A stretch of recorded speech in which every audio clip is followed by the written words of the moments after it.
Hello and welcome to today's webcast, Funding GovTech, a national overview of new trends and strategies.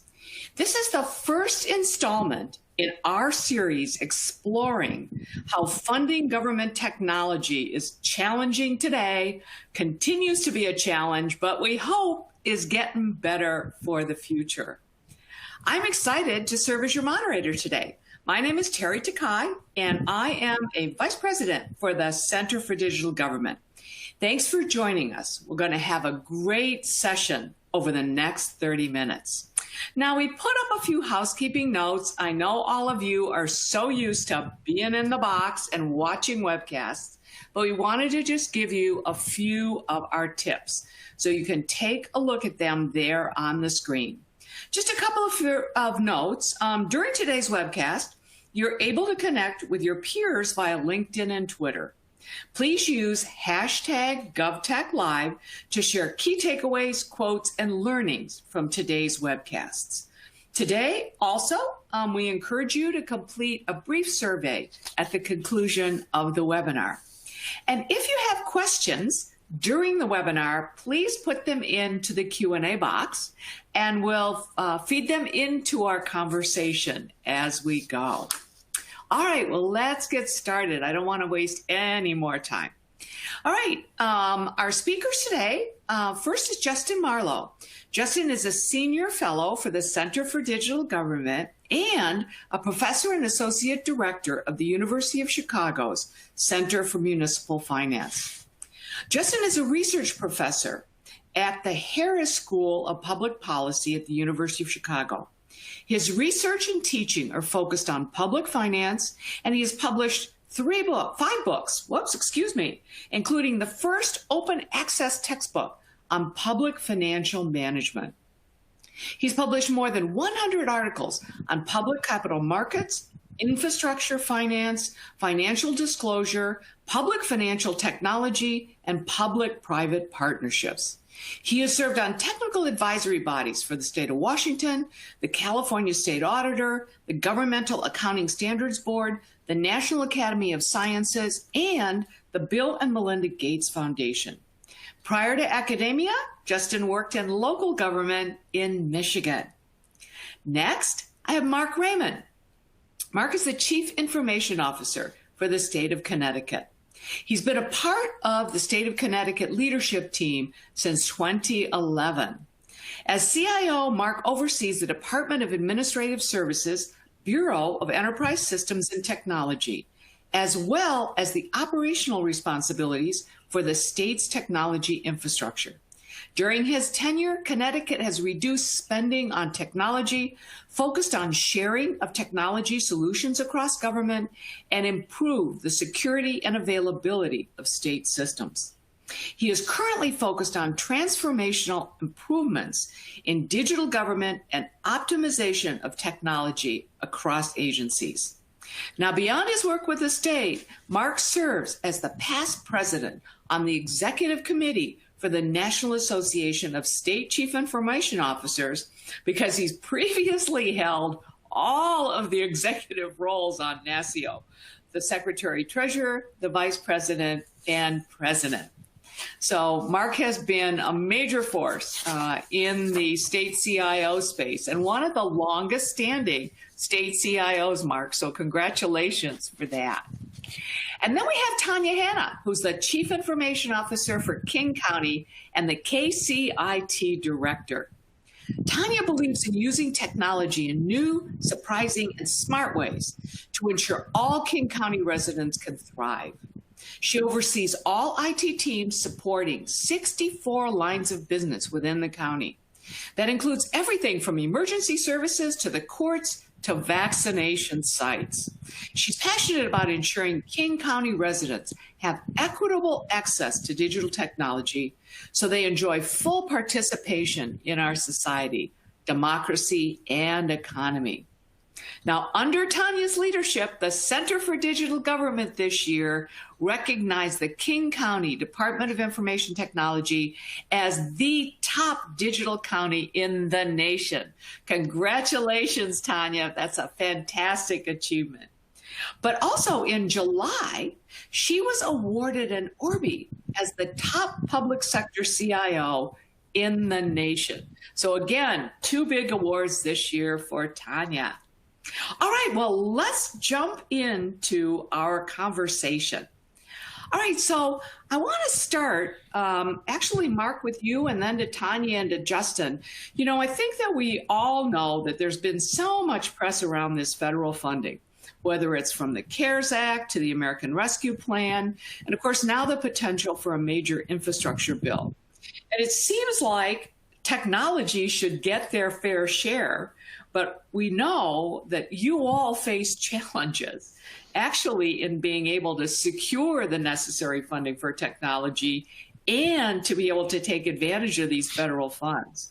So Mark, you know, what are some of those challenges that you face? It isn't just automatically that the funding is coming to you. Is that correct? Oh, you're 100% correct. I find it a little ironic in my introduction that I've reduced spending on technology when we're talking about how to spend more. You know, for years, right, technology changed slowly, and it was simpler to plan around budget cycles and maintain a solid technology base. But now program changes take unemployment assurance, right? They happen very quickly with much less notice and are expected to be fully enabled with technology. So, you know, the primary change is we've been asked to become more nimble with a set of applications and a portfolio that's not that nimble. And so, you know, arming decision makers with the levers of technology that we can provide on an enterprise scale that help us better engage and serve our residents is really important because when they have to make really short and quick decisions on how to spend money, without that knowledge, they fall back on, you know, their tried and true methods of which they're most comfortable. So I'd say that, you know, keeping our major stakeholders who are making decisions on funding abreast of what the options are is one of the primary challenges that I see we face. All right, Tanya, are you seeing something similar at the county level? Absolutely. And I think Mark certainly hit on one aspect. You know, elected officials, their priorities, generally speaking, don't really necessarily comport with technology. People can relate to an additional bus on the street or having potholes fixed. But when we're talking about technology, not only are we being asked to be more nimble, let's face it, technology can be expensive. And it's so ubiquitous and works so extremely well that people don't necessarily realize all of the technology in their lives until something doesn't work. And we really have to align the department and the agency's operational needs with the elected officials' priorities and really try to think about how technology supports and enables all of government in, you know, every nook and cranny that we see. So Justin, as you work with these many organizations that you support, you know, any thoughts here on how they view technology spend and things that CIOs should be thinking about, you know, as they interact with, again, as Tanya said, not just their elected officials, but also long-term government folks as well as appointed officials? Yeah, definitely.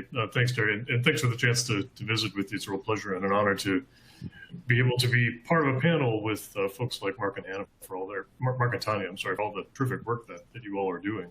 I think, you know, the thing that comes to mind for me when answering a question like this is you're here at a public policy school, and I've been teaching aspiring budget analysts and aspiring finance folks for the better part of 20 years now. And so I think the best thing to say in response to that is just to tell you what we teach them. You know, what is it that they're trained to go out and ask the technology folks when you come to them with questions about where and when and how those resources should be made available for the things that you want to do. There's three things that come to mind right away. One of them we've talked about already is that budget analysts tend to be trained to talk in terms of visible impact. We can talk about return on investment. That's a sort of a key question. But generally, they're thinking about impact. How many people, how many cases, how are we expanding coverage, those sorts of things. And in some sense, technology is in a great position because it is, as we've been saying, ubiquitous and touches everything. But it touches everything in kind of an abstract way that can be a little bit difficult to make very real in terms of individuals and cases and number of people participating in programs and the like. But thinking in terms of impact and cultivating those relationships with decision makers around impact is really, really important. I think a second key point, and in some ways is even more important to budgeting folks, is whether they can actually enforce that impact, whether a budget analyst believes you, whether a budget analyst thinks that at the end of the budget cycle, they'll be able to come back to you and say, well, did you do the things that you said you were going to do with those resources? And technology has a real challenge there because, again, it's a little bit abstract. Sometimes because it's changing so quickly, it can be very difficult to say, well, at the end of the year, the technology is even going to look like the way it look now. And if you're on a biennial budget cycle, then that becomes even more challenging to talk about what it's going to look like at the end of that second year. So being able to help bring budget analysts and finance folks into that conversation, give them just a little bit of a sense of the technical specifics of the things that you all do can, I think, go a long way to helping them to understand whether they can believe you when you make a promise about what you're going to do with those dollars in the long run. And then I think a third part of that, it really comes down to the notion of just being credible more generally. I think we can have a conversation about the kind of funding versus financing challenges that we're facing. I think there's no problem with financing necessarily, especially now with all this federal money coming in. No challenge getting the dollars up front. The challenge really is going to be finding ways to cultivate that kind of ongoing relationship and that ongoing support for maintenance and operations and updating systems and changing systems and putting that information in the hands of decision makers. That's a very different challenge than just making the best of the opportunity that we have right now. So it's a series of challenges, but I think coming at it and being able to cultivate maybe different kinds of relationships with budgeting and finance people will go a long way in the current environment. Well, thanks, Justin. You go ahead, Tanya. I was just going to say my budget, my CFO, the answer is always no. Technology's too expensive. Well, I was going to say, Tanya, we need to get your budget folks in Justin's classes as he's thinking about aspiring budget analysts. But, I want to pick up on what Justin was saying about this question of return on investment, because I think that is such a difficult concept, particularly when any efficiencies or savings may not necessarily be in the technology organization, or if it is in the technology organization, you may want to take that savings and be able to satisfy other customer demand. So Tanya, let me start with you. I mean, when you go forward again to your finance director whose first answer is no, then of course you have to have a justification. How do you effectively show that you've met that justification when in fact the impact might not be in the IT organization? Justin brings up a very good point. Measuring ROI and what the business value is of tech investments is pretty difficult to explain to anyone, right? Nobody really cares that your help desk met 99% for speed of answer.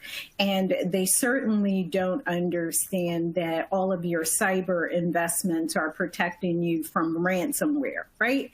Because you can't see it. It's not tangible to anyone. And so it really becomes a conversation on how do these investments enable government to be much more efficient, have better services, enable new programs and services, and tie that to like the technical debt and the legacy applications. And I think Justin's, or maybe it was Mark when they were speaking about unemployment insurance, right? You're processing millions of applications, but yet and still you're on older technology. So you have to be able to explain that in order to have business continuity and this resiliency, regardless of whether or not there's a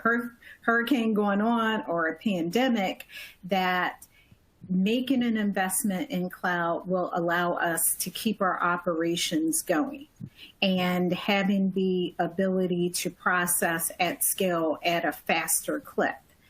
And that these technology solutions come in at different price points, right? Because everyone doesn't have $1 million to spend.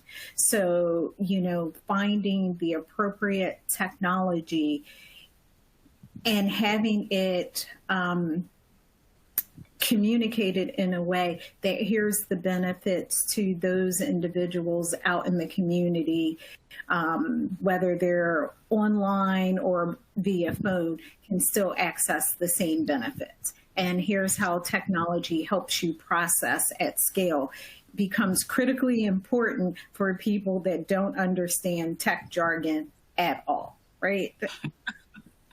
Yeah, I think that's just a fabulous point, Tanya. And we often struggle with how efficient is government today, right? Because we're asked the question as technology, how are you improving it, and measuring off this base that of which there's not a really great answer besides a budget number. And what are the high level metrics that folks are measuring? I think when it comes to technology, if budgeting is done by program, right, it's really difficult to see what broad impacts are put in place.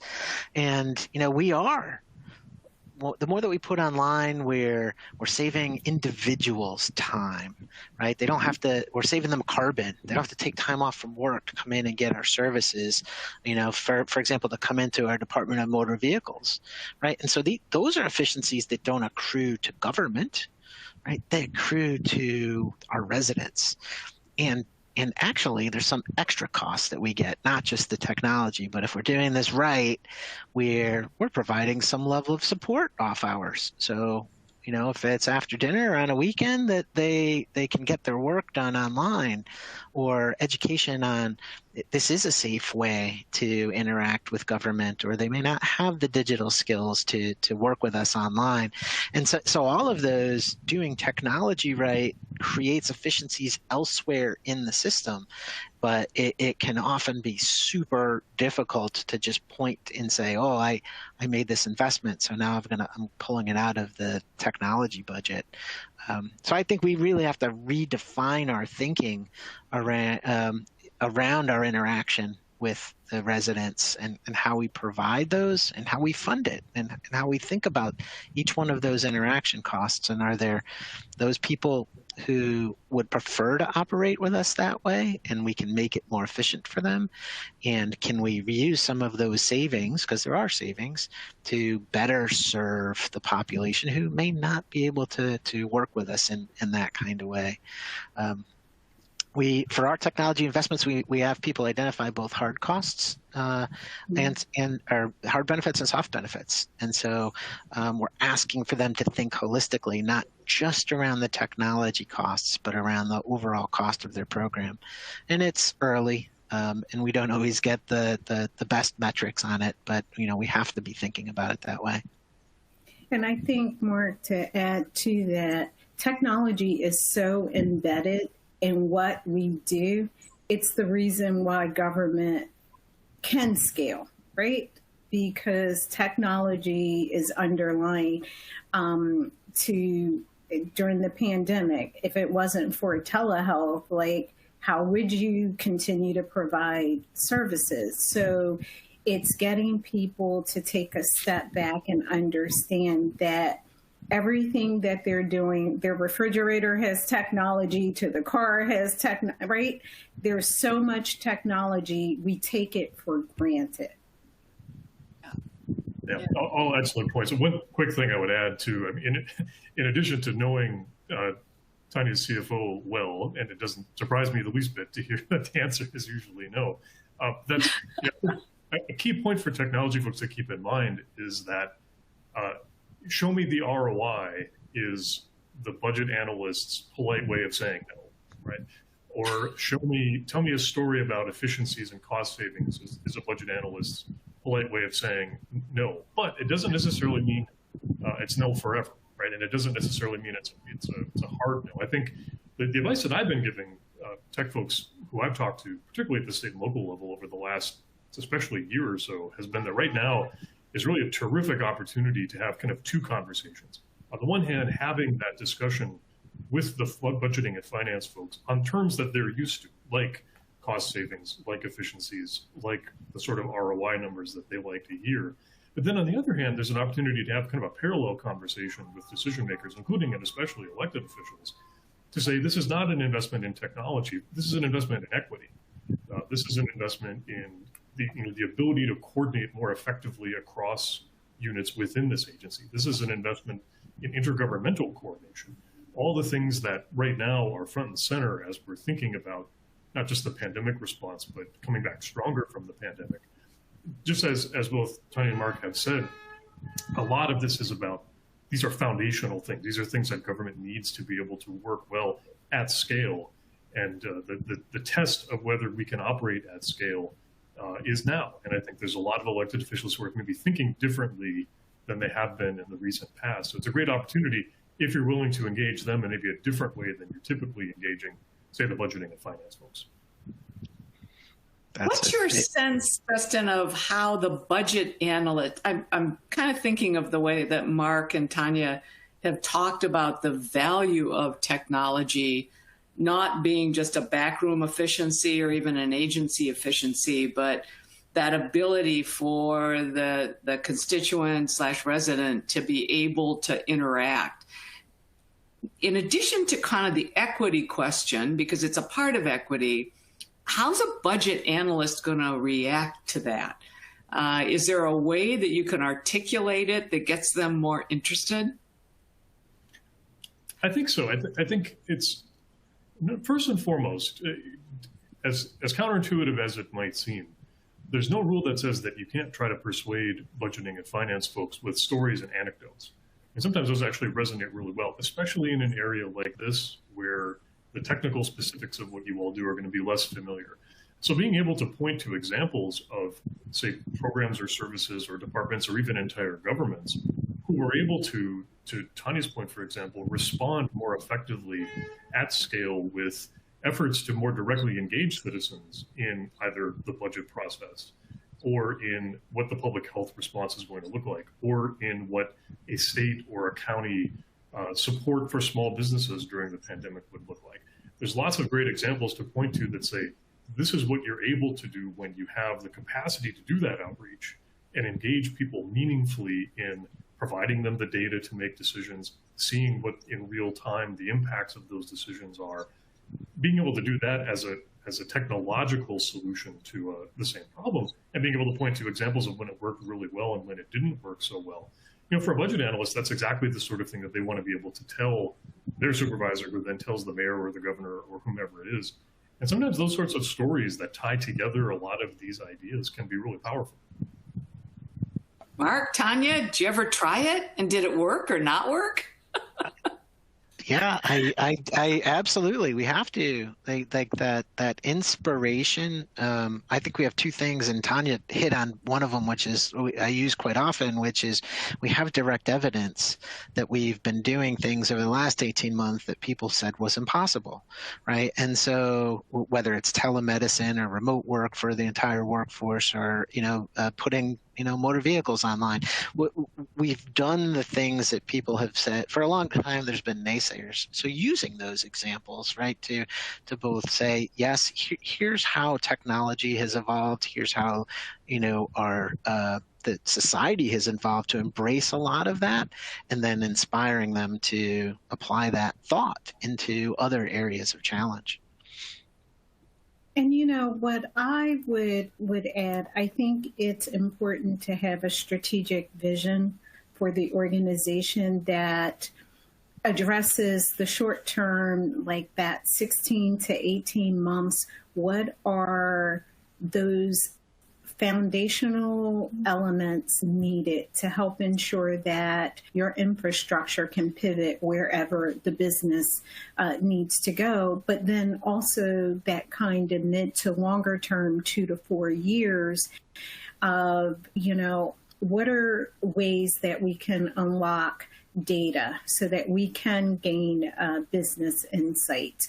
How do you do small chunks to take care of your cyber risk?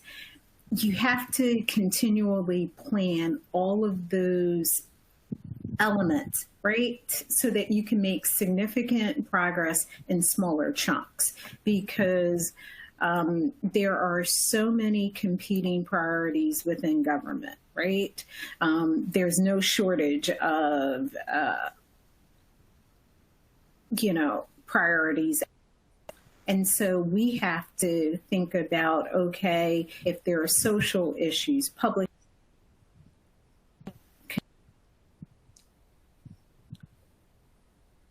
All right.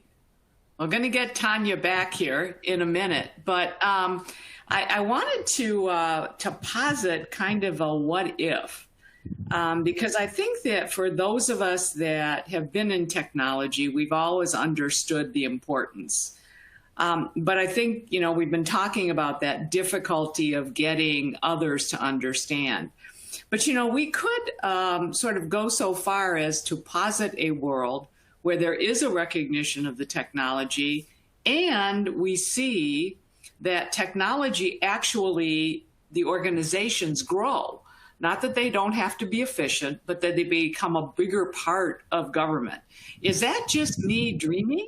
Or is that something that you would say, we may get to in the future as there's more recognition of the importance of government? Terry, I think we're seeing it already. I think the federal recognition around IT modernization, that the risks in cyber are increasing and the states can't keep up out of their own pockets to meet some of those. I think those are measurable needs. At the state level, we're looking at what does our IT investment look like, and how are we taking across these different funding streams, raising the level of impact that we have. So the tech spend as a percent of budget or a percent of revenue, I only see that going in one direction. There's another force too, which is as we move to the cloud and move to more, we do this sort of one-time cost takeout. You might have a short dip, but then we're into contracts that also grow by definition, right? Both in our consumption and in their sort of the basis of their cost.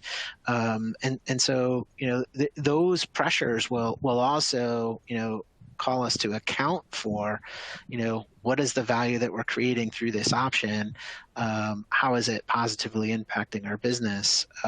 But I think it's not an if question, and for me, it's already occurring.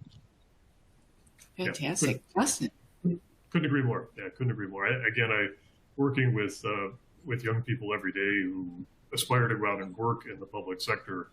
I would argue that a lot of this has already arrived, if only in that it's the things that they're expecting when they come to work in your organizations. I think the pandemic has made very clear that there's no going back now on the need for really solid data to support the kinds of decisions that need to be made real time, the ability to do telework, the ability to engage citizens in meaningful ways, way beyond what we already do. These are things that are just expected now from people who are coming to work for you all. And so if nothing else, they're going to be driving, I think, a lot of this change. It may not mean much in terms of percent of spend. It may not mean much in terms of major near-term investments, but it will definitely change how we leverage what these systems can do for us. It might change how we make decisions around, might change what sorts of decision makers are engaged in the way we think about those decisions. But I think it's already happening, and I think it's really, in some ways, just getting started. And that comment about digital equity is just, it allows us to address people in multiple different languages and where they are, and it's only through technology that we get there. So I totally agree with you. Yeah, I love that note, Mark, because it really does take us, first of all, on a positive note as it relates to technology, but also thinking on a more societal basis, which I think we all really want to do, which is what we aspire to. Operational is important, but we all want to understand exactly why we're here and what are all the things that we're doing. Well, I told you that this 30 minutes would fly by, and it has. Unfortunately, we kind of lost Tanya, but we got some great comments from her. So I want to be respectful of our time commitment, so we're going to wrap it up here. In closing, I really want to thank Justin and Mark and Tanya for really being a part of this conversation and really sharing not only what's happening today, but what you see moving to the future. I also want to thank our sponsors, Fortinet and Cisco Meraki, for making it possible to have this important discussion today. And thanks to our audience for spending time with us. If you'd like to download your certificate of attendance, you can do so by clicking on the certification icon. And tune in with us again on September 27th for our next conversation in this Funding GovTech series. Our next one is going to be around navigating technical debt, which of course came up during our conversation today, which is how do we deal with the technologies that we have in place. So again, Mark, Justin, thanks for being with us. Thanks everybody for joining us, and let all of you have a great day.